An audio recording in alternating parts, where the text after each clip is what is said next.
hello guys এতিয়া যাব ওলাইছো আৰু কি পাৰো দেখুৱাই দিম হৰুৱা এই ভিডিওটো কেতিয়াৰ গম পাইছানে বাৰু আমিনগাঁৱৰ যে পাৰ্কখনত গৈছিলো মই মাহঁতৰ ঘৰত যাওঁতে তেতিয়াৰ ভিডিও আৰু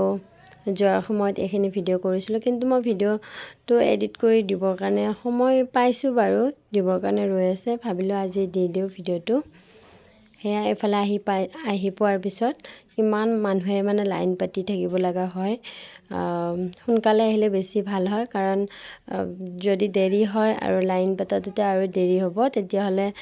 সন্ধিয়া হৈ যাব আৰু ভালদৰে লৰা ছোৱালী বিলাকে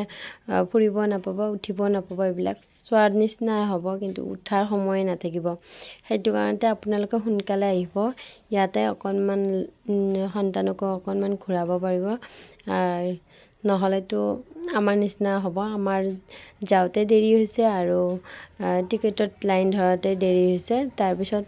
অকনমান টাইম থকাৰ পিছত সন্ধিয়া হ'বই হ'ল আৰু আমি গুচি আহিলো বাবুৰ আফসোসটো ৰৈ গৈছে এতিয়া আকৌ আম্মা মই জুলনাখনত উঠিবই নাপালো সেইটো কাৰণতে কৈছো আপোনালোকেও সোনকালে যাব ইফালে ইমান বতাহ ধুনীয়া বতাহ মাৰি আছিল ইমান ভাল লাগিছে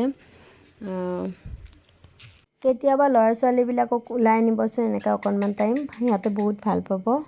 বাবু এইবোৰ বস্তুত উঠিব বহুত ভয় কৰে কিন্তু চাব কাৰণে ভাল পায় হেতু কাৰণতে লৈ গলো আৰু বেলেগ দেখা পালে উঠিব আৰু মোৰ ভিডিওবোৰ দিউ কৰি থাকোতে ডিলিটে হৈ যায় হেদিনাখনে মাহঁতৰ ঘৰত যোৱাৰ দিনাখনে মই এটা ভিডিও বনাইছিলো সেই ভিডিওটো ডিলিট হৈ গল